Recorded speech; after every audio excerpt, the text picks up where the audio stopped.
March 15th, 44 BCE, the day the mighty Julius Caesar fell, and the world held its breath.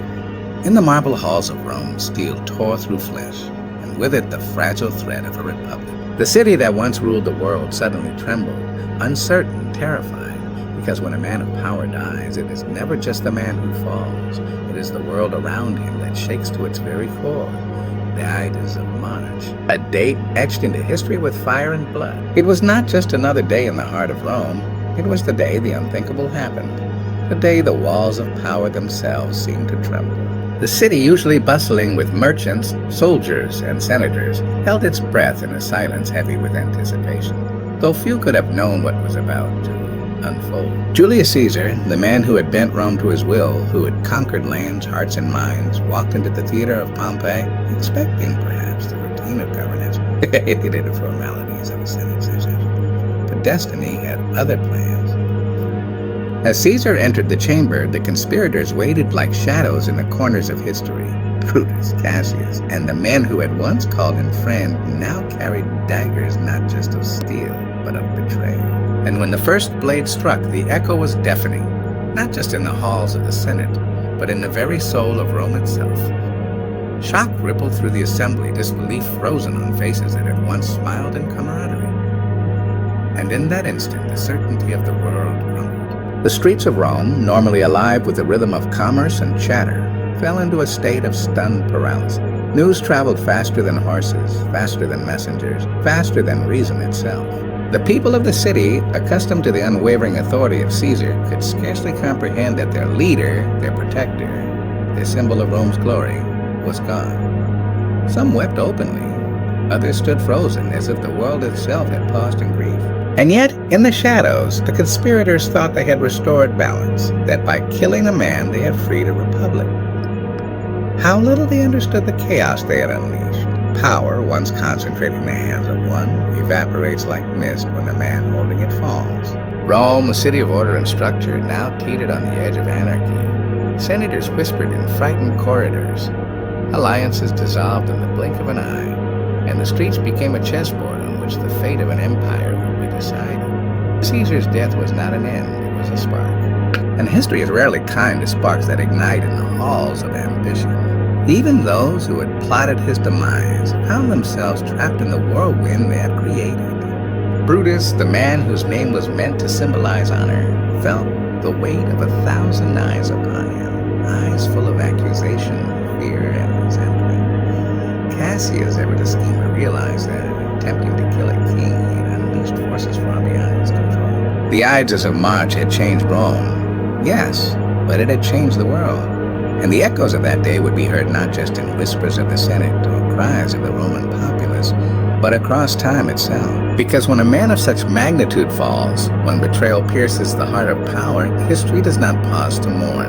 It rages, it twists, and it demands an answer. What followed that fateful day was more than chaos. It was a reckoning, a shattering of order and the beginning of a world that would never, ever be the same. Rome had never seen grief like this. The city, usually a stage for political posturing and calculated ambition, became a theater of raw, uncontrollable emotion. The people who had once lined the streets to cheer Caesar's triumphs now poured into them in sorrow and confusion, their voices rising in a chorus of anguish. They wept for a man who had been more than a ruler. He was a symbol of Rome itself, a living embodiment of its strength and grandeur. And yet that symbol had been shattered, stabbed down by those he had trusted most. At first, there was silence, a heavy, suffocating silence that clung to the streets like smoke.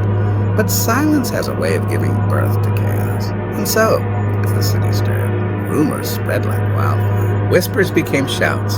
The people, desperate for understanding, gathered in the forum, demanding answers from senators who themselves were unsure of how to respond. The air grew thick with tension. The tension soon became Then came the funeral. It was meant to be a ceremony of honor, a moment of solemn remembrance. But when Mark Antony stepped forward to speak, everything changed. His words, measured at first, soon became a blaze of fury. He reminded the citizens of Caesar's generosity, his victories, his vision. He held up Caesar's cloak, soaked in his blood, and let the people see the wound that betrayal had carved. He did not just speak. He stirred hearts, ignited anger, and fanned the flames of a city already on edge. And Rome erupted. What began as mourning became madness. The streets ran with cries, with grief turned into violence. The people overturned statues, clashed with guards, and stormed homes of those suspected of complicity. The conspirators, who had imagined themselves saviors, suddenly found themselves hunted, not by armies, but by the very people they sought to liberate. Rome, the eternal city, was no longer a place of order. It was a maelstrom, a living creature of chaos and fury, moving to a rhythm of grief and revenge. In that moment, the truth became undeniable. Caesar's death had not restored the Republic. It had fractured it. The power of the people once thought dormant surged with a force that no dagger, no speech, no conspiracy could contain. Rome was awake now, alive with fear, and fury was watching. Every stone of the Forum, every statue, every street corner seemed to vibrate with the knowledge that the world had changed forever. Because when a leader falls, it is not just the political structures that tremble, it is the hearts and minds of the people. Their love, their fear, their anger, these became weapons as sharp and dangerous as any sword. And in that chaos, the first whispers of a new Rome began to form. A Rome that would rise from the ashes of betrayal, but one that would never be the same again. Brutus, Cassius, and the other men who had struck down Caesar believed they were heroes of a republic restored. In their minds, they were liberators, guardians of Rome's ancient traditions, champions of freedom. Yet as the initial shock faded and the city's mourning transformed into rage, the truth revealed itself with cruel clarity. No one hailed them as saviors. The very streets they had imagined cheering their names were alive with hatred, suspicion, and fear. The conspirators moved cautiously, their every step measured, yet haunted by the weight of what they had done. Senate halls that had once welcomed them as equals now echoed with whispers of treachery. Allies questioned their loyalty, while enemies plotted their downfall. Rome, a city they thought they understood, became a maze of uncertainty.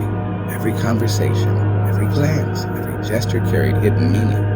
The republic they sought to save now seemed a distant memory, slipping further from their grasp with each passing day. Brutus, noble in name and intent, felt the crushing isolation of leadership under siege. He had acted for honor, for justice, for the ideal of Rome. Yet honor offered no protection against the fury of the people, nor against the ambitions of men like Mark Antony. Cassius, ever the schemer, began to understand that in politics, even victory could feel like defeat. Their plan, carefully plotted in shadow, had unleashed a force far greater than they could control. The heart of Rome itself inflamed with anger, grief, and vengeance. The streets became theaters of subtle war. Brutus and his fellow conspirators sought to justify their actions, delivering speeches to the Senate, attempting to sway public opinion. But words, however eloquent, could not compete with the raw power of emotion. The citizens remembered Caesar not as a ruler, but as a man who had touched their lives, whose vision had given them hope. And when Antony masterfully fanned the flames of their loyalty, the conspirators' fragile legitimacy crumbled like ancient stone under relentless waves. It was in this struggle, in this desperate attempt to assert control, that the conspirators began to see the paradox of their act. To kill a man is one thing. To kill a man of history, a man whose very existence shaped a civilization, is quite another. They had sought to restore a republic, yet the city demanded revenge. They had thought they could mold destiny with steel, yet destiny had other design. Rome had turned on them, not with an army, not with a general, but with a people awakened, fierce, unpredictable, and unbound by reason. In the end, the conspirators realized the bitter truth. The republic was fragile, their honor irrelevant, and history indifferent. What they had unleashed was not freedom, but a storm that would carry Rome into years of civil war, into the rise of powers they could never have imagined, into a future where their names would not be celebrated, but remembered as instruments of chaos. The daggers that had ended Caesar's life had opened a wound in the heart of Rome, a wound that would bleed for generations. From the chaos, new figures began to emerge, figures who would shape the destiny of Rome in ways no one could have foreseen. Mark Antony, a loyal friend of Caesar and a man of undeniable charisma, seized the moment with cunning precision. Where the conspirators saw an opportunity to restore the old order, Antony saw the seeds of a new one. He spoke to the people not just with words, but with fire in his voice, passion in his gestures, and a vision that stirred the hearts of every Roman who had mourned their fallen leader. The streets still simmered with rage, yet Antony transformed that fury into a weapon. He did not simply mourn Caesar. He became the voice of the people, channeling their grief into action, their sorrow into revolt. The conspirators who had believed in the righteousness of their cause now faced the full force of public wrath, skillfully guided by Antony's brilliance. Rome was no longer a city governed by tradition or honor. It had become a battleground of influence where rhetoric and loyalty outweighed steel and daggers. But Antony was not alone in this theater of power. From the shadows of history, a young Octavian, Caesar's adopted heir, quietly began his rise. He was calculated, patient, almost invisible in the early days, yet every move he made was deliberate, every alliance forged with precision. While Antony stirred the masses, Octavian built the foundations of an empire, securing loyalty, commanding respect, and preparing to challenge Antony himself. In his youth, he was underestimated. But Rome is a city that rewards patience and cunning as much as courage and strength. And so, the old republic, already fractured by betrayal, faced a new reality. The conspirators who had dreamed of restoring order found themselves outmaneuvered by men who understood the true nature of power. Civil war became inevitable, not because of armies alone, but because ambition had replaced principle, cunning had replaced honor, and the vacuum left by Caesar's death demanded a new master. History watched as Rome shifted beneath its citizens' feet. Antony, with his fire, and Octavian, with his patience, became the architects of a world that the conspirators could never have envisioned. The republic that Brutus and Cassius had fought to save was slipping through their fingers like sand. And in its place, a new order began to rise. An order built not on tradition, but on the lessons of chaos, on the strength of vision, and on the ruthless clarity of ambition. The fall of one man had unleashed a storm. The rise of others ensured that the storm would reshape everything. Rome was no longer a republic in the hands of its people.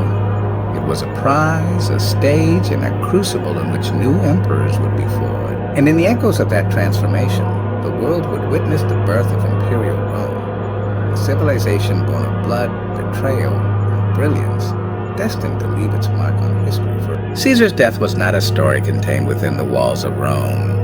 The world watched and trembled, from the provinces in Gaul to the distant lands of Egypt.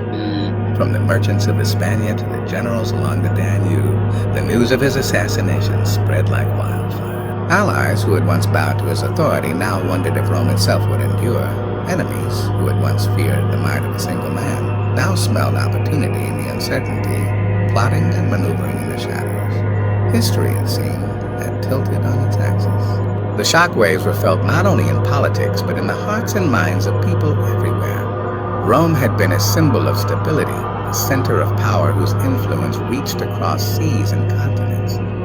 And yet, in a single day, that symbol had been fractured. Governors hesitated, armies wavered, and trade routes, once secure under Caesar's command, now teetered on the brink of chaos.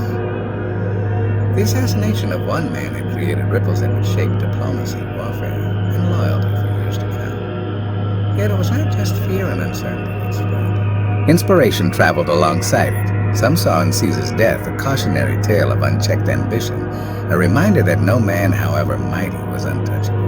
Others saw an opportunity to claim power, to rise where others had fallen. The delicate balance of the Mediterranean world had been disturbed, and every kingdom, city, and province felt the tremor.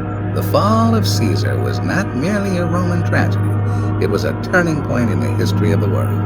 And within Rome itself, the consequences were even more profound. Civil wars would follow, leaders would clash, and the republic would fall. Yet from that turbulence, a new order would emerge, one that would carry the name of Rome to heights no one had imagined, and one that would cement Caesar's legacy far beyond the ambition of any living man. The assassination meant to end his power, and instead immortalized it. The lesson of Caesar's death is as clear today as it was 2,000 years ago. When the threads of power are cut, the world does not merely notice, it reacts.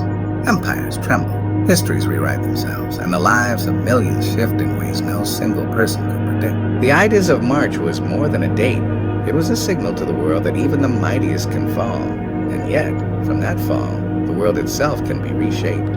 Because when a man of destiny is struck down, it is never only his story that ends, it is the beginning of countless others. The shock that followed Caesar's death was not fleeting. It was a tide that swept across nations, a force that changed allegiances, inspired ambition, and carved a path for history itself. And the world, stunned and shaken, would never forget that day or the lessons it left behind.